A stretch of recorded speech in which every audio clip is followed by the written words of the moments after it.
In today's episode, we discuss upcoming musical events on campus, plus Kappa Delta's Confidence Week. Also, we cover changes to the class scheduling policy, as well as an album review by our special correspondent, Jaron Sokoloff. Stay tuned.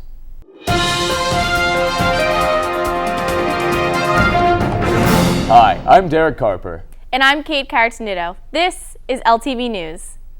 This past week, the College Union Board received funding for multiple events by FSB, formerly known as the Student Finance Board. CUB received funding for a future concert to be held in Kendall Hall. The student organization hopes to secure their first pick for the event, the musical group known as 21 Pilots. The Welcome Back concert will receive full funding from FSB of $33,035. The Signal reports, the concert is expected to cost about $5 per student and will take place on Saturday, the 25th of January.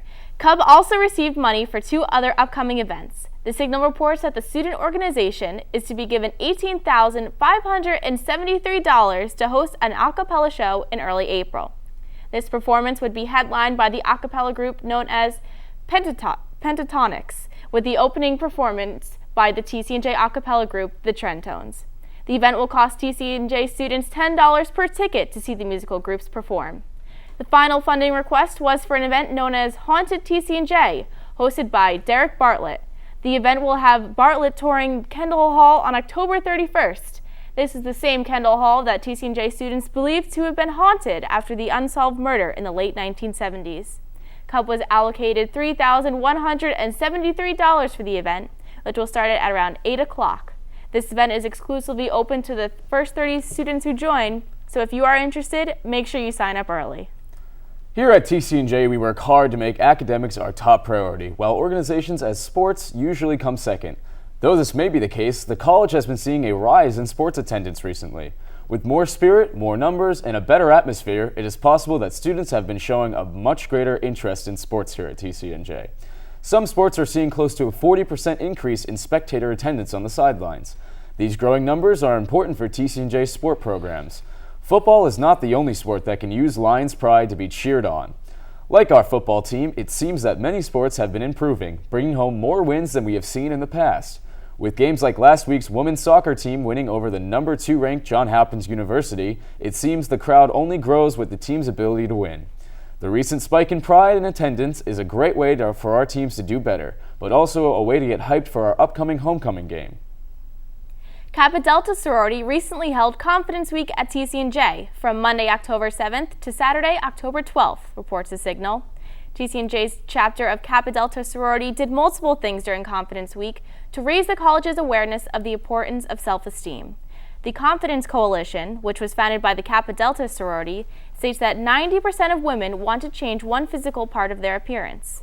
The Signal quoted Kappa Delta Vice President for Public Relations and Junior Marketing Major Jillian McCarthy as saying, quote, "Confidence is important for everybody to have in order to succeed in life. It is important to have confidence in order to stand up for yourself, believe in yourself, and realize your full potential." The sorority created a Facebook event in order to raise awareness of their confidence pledge. The Kappa Delta sorority also allowed students to write a goal for themselves outside Brower Student Center. Members of the sorority passed out balloons with inspirational messages on them, the Signal reports.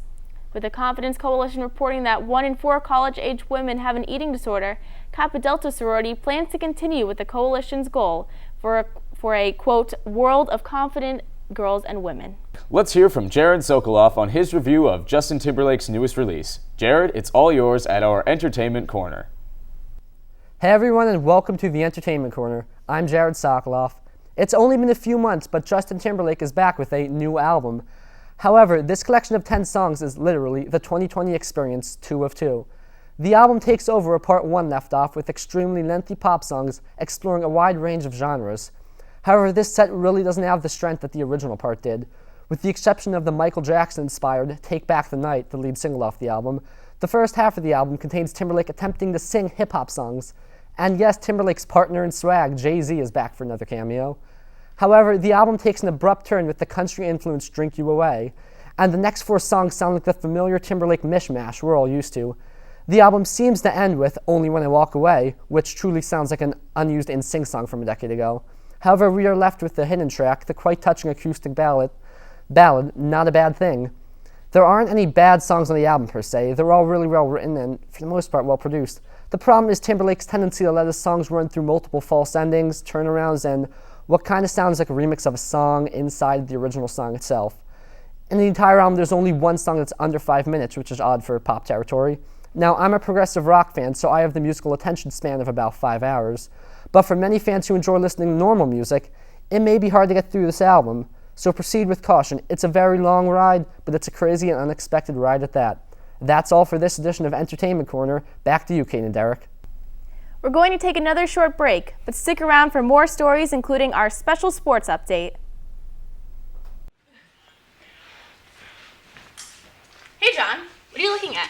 Oh, hey, Kate. Just reading the latest issue of Student Health 101. What's that? It's an online magazine here at TCNJ. It's got a great number of articles. Everything from study tips to how to get energized in the morning. And the best part is, it comes out every month and it's free. That sounds awesome. Let me check it out. Hey, wait a minute, I'm not done yet. No, I just want to see it for a minute. No, wait your turn! Oh, Ow! oh my leg! Ah, your hair! My leg! Oh, my leg! No!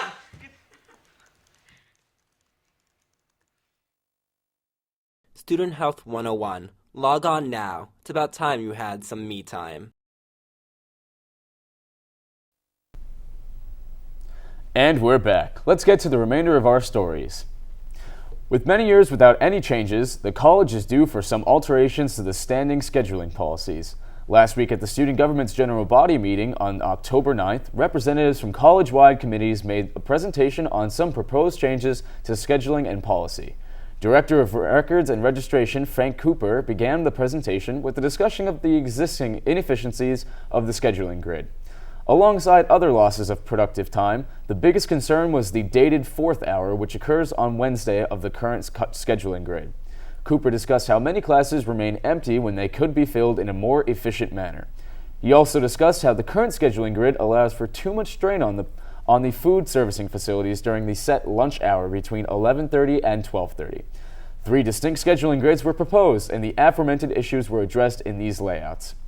These grids will be voted on before December 2014, whereas TCNJ may see these changes by fall semester of 2015.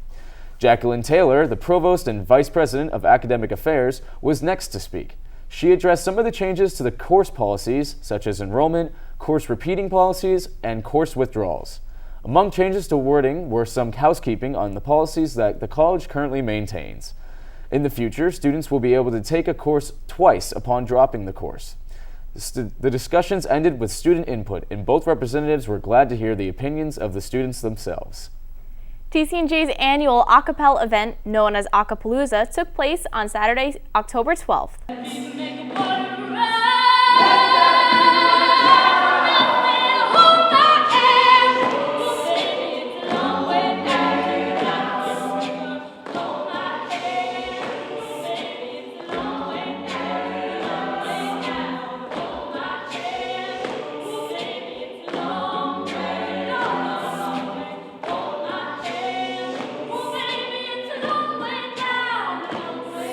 The event was organized by the TCNJ a cappella group, the Trend Tones, who reportedly both opened and closed the showcase. There were 5 different vocalist groups during the performance, 4 of which were from the college. Familiar groups included the Trend Tones, Voice of Hope, iTunes, and the Troublemakers. Voice of Hope is an a cappella group that is not as well known as the popular Trend Tones.